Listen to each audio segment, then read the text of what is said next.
साथियों, अगर आप भी बैंक के बढ़ते हुए कर्ज से परेशान हैं, आपकी रातों की नींदें उड़ चुकी हैं, बैंक के रिकवरी एजेंट आपके घर आ रहे हैं, बैंक आपको लगातार नोटिस भेज रहा है, बैंक से आपको फोन कॉल आ रही हैं, आपका जो लोन है लगातार बढ़ता जा रहा, बैंक आपके ऊपर ब्याज पर ब्याज चार्ज करता जा रहा है, ऐसे में आप बहुत अधिक परेशान हो चुके हैं। तो आप लोगों को बिल्कुल भी परेशान होने की आवश्यकता नहीं है। आज आप बिल्कुल सही वीडियो पर आए हैं। हम आपको बताने वाले हैं किस तरह से आप अपने लोन की माफी करवा सकते हैं। जी हाँ, अगर आपके घर पर रिकवरी एजेंट आ रहे हैं, आपके घर बैंक की तरफ से नोटिस आ रहा है, आपको फोन कॉल आ रही है, आपका लोन लगातार बढ़ता जा रहा है, तो आप उस कर्ज की माफी करा सकते हैं। जी हाँ, सरकार ने एक ऐसी योजना लॉन्च की है जिसमें आप आवेदन करके आप अपनी कर्ज की माफी करा सकते हैं। ऐसे लोगों को ऋण माफ किया जाएगा और आपका वो कोई भी लोन हो, ऐसा नहीं कि आपको सिर्फ केसीसी लोन होगा तो उसकी ही कर्ज माफी होगी। आपका चाहे फसल ऋण हो यानी केसीसी हो, या आज जितने भी तरह के लोन होते हैं वो सभी लोन माफ किए जाते हैं। आपका चाहे पर्सनल लोन हो, कार लोन हो, होम लोन हो, एजुकेशन लोन हो, जितने भी लोन होते हैं आप अपने सभी लोन्स की माफी करवा सकते हैं। सरकार की एक ऐसी योजना है जिसमें आप अपना आवेदन करेंगे और उसके बाद एक डेट निश्चित है इसके लिए। उसके लिए आपके पास सिर्फ 2 दिन का समय बचा हुआ है। जी हाँ, इसकी जो लास्ट डेट है वो 14 मार्च 2026 है। तो 14 मार्च तक ही आप इसमें अपना आवेदन करके अपने कर्ज की माफी करा सकते हैं। आइए डिटेल से आपको पूरी जानकारी दें, सब कुछ हम आपको बहुत ही आसान भाषा में समझाएं कि किन लोन्स की माफी होगी, किसके लोन माफ होंगे, कितना अधिकतम लोन माफ हो सकता है, इसका प्रोसेस क्या होता है, किस तरह से आवेदन करना है, आपको कहां पर जाना है, कौन कौन से डॉक्यूमेंट लगेंगे, सब कुछ अगर आप विस्तार से जानना चाहते हैं आसान भाषा में तो इस वीडियो को शुरू से अंत तक देखिएगा। यह वीडियो आपकी जिंदगी बदल सकता है, क्योंकि अगर आप कर्ज के बोझ तले दबे हैं, आपका कर्ज लगातार बैंक का कर्ज बढ़ता जा रहा है, तो फिर दोस्तों आपका कहीं भी कार्य में मन नहीं लगता है। तो ऐसे में आप कर्ज मुक्त हो सकते हैं, आप अपने कर्ज की माफी करा सकते हैं। बस इस छोटे से वीडियो को आप लोग देख लीजिएगा। जो प्रोसेस हम आपको इस वीडियो में बता रहे हैं पूरी तरह से सटीक और हम आपको ऑथेंटिक जानकारी देंगे, ताकि 14 मार्च को होने वाली राष्ट्रीय लोक अदालत में पहुंच करके आप अपने कर्ज की माफी करा सकते हैं। जी हाँ दोस्तों, यह जो लोन आपका माफ किया जाएगा यह राष्ट्रीय लोक अदालत के थ्रू माफ किया जाएगा। अब इस तरह की जो राष्ट्रीय लोक अदालत है, सरकार साल में 4 बार हर तिमाही इसका आयोजन करती है। तो यहाँ पर न सिर्फ आपका लोन माफ होता है, यानी आपका कर्ज तो माफ होता ही है इस राष्ट्रीय लोक अदालत में, साथ ही साथ अगर आपके ट्रैफिक चालान्स हैं, आपको लगता है कि आपका चालान बहुत अधिक है, तो आप उसकी भी माफी करा सकते हैं। इसके साथ ही साथ अगर आपका बिजली का बिल आपको लगता है कि मेरा बहुत अधिक है, तो आप उसकी भी माफी करा सकते हैं। उसमें भी आपको अच्छी खासी छूट दी जाती है। आइए अब इस वीडियो में आगे बढ़ते हैं, आपको विस्तार से पूरी जानकारी देते हैं कि किस तरह से और किन लोन्स का, किन लोगों के लोन माफ होंगे, कितने लोन माफ होंगे। तो दोस्तों उससे पहले आप सभी लोगों से मेरी एक छोटी सी रिक्वेस्ट हमेशा रहती है, अगर आपको वीडियो पसंद आए तो एक लाइक कर देना, इससे हमें बहुत ही मोटिवेशन मिलता है अगला वीडियो बनाने के लिए। साथ ही साथ चैनल पर नए हैं, पहली बार आए हैं, इसी तरह के वीडियो आगे भी देखना चाहते हैं, तो हमारे इस channel A to Z banking information को सब्सक्राइब कर लीजिएगा। साथ में बेल आइकन को जरूर प्रेस कर लीजिएगा, ताकि जैसे हम इस तरह का कोई भी दूसरा वीडियो अपलोड करें तो उसका नोटिफिकेशन आपको सबसे पहले मिले। चलिए शुरू कर लेते हैं।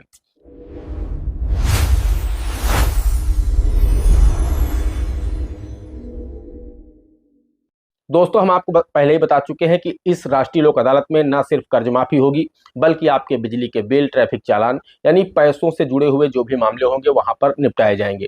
तो आप वहां पर पहुंच करके अपने इस तरह के जो भी मामले हैं उनका निपटारा करा सकते हैं। चाहे वो बिजली का बिल आपका बहुत अधिक है तो आप उसकी भी माफी करा सकते हैं। अगर आपके ट्रैफिक चालान का आपको लगता है अमाउंट बहुत अधिक है, आप उसकी भी माफी करा सकते हैं। और आपका कोई भी कर्ज हो, आप उसकी भी माफी करा सकते हैं। अब इसमें क्राइटेरिया होता है कि जो सिक्योर्ड लोन होते हैं उनमें कुछ हिस्सा छूटता है, लेकिन जो अनसिक्योर्ड लोन होते हैं उनमें यहाँ पर बड़ा हिस्सा आपका माफ होता है। जी हाँ दोस्तों, इसमें आपका जो अमाउंट होता है वो 50% भी माफ होता है, 70% भी माफ होता है।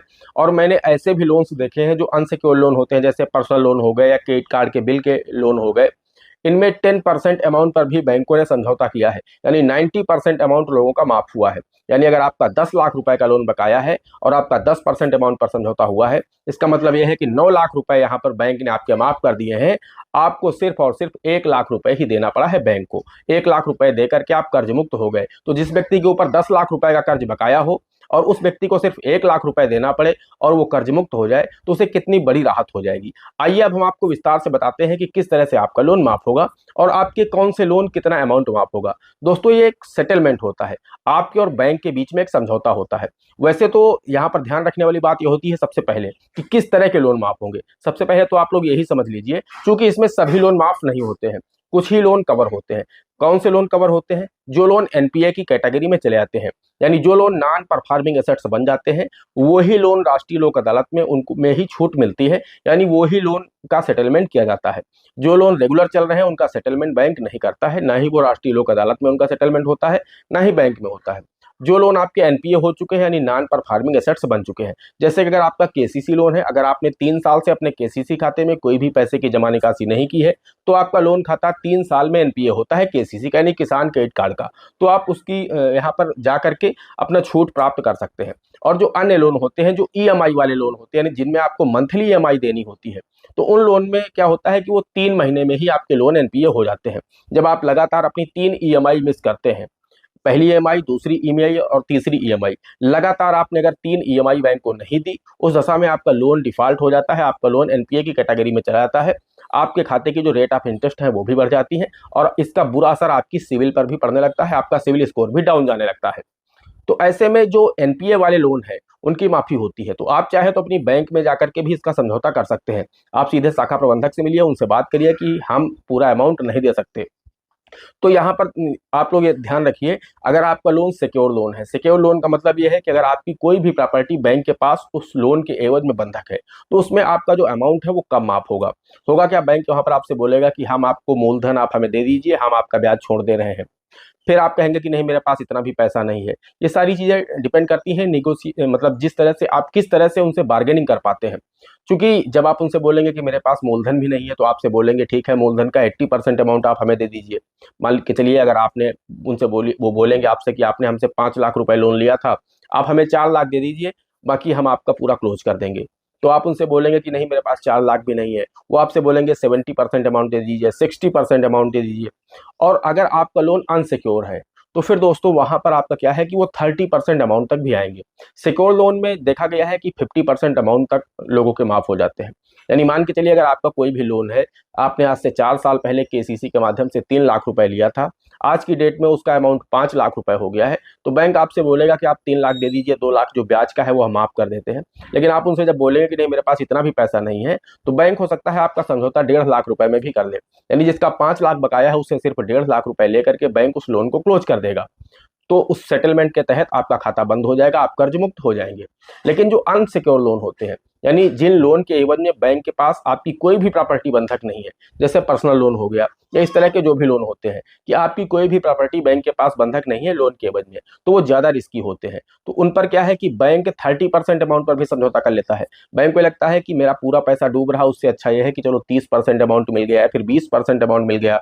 मैंने तो क्रेडिट कार्ड के बिलों का जो सेटलमेंट देखा है, वो 10% अमाउंट तक पर भी देखा है कि 10 लाख का क्रेडिट कार्ड का उनका बिल बकाया चल रहा था, और बैंक ने सिर्फ 1 लाख रुपए में समझौता कर लिया कि आप हमें 1 लाख दे दीजिए, हम सेटलमेंट कर लेते हैं।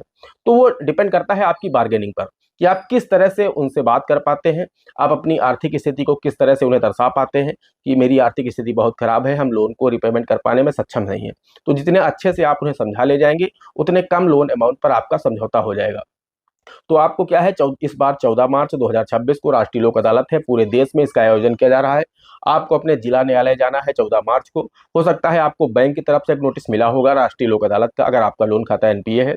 नहीं मिला है, हो सकता है नजदीकी जो पुलिस स्टेशन है वहां से भी एक नोटिस भेजा जाता है आपको।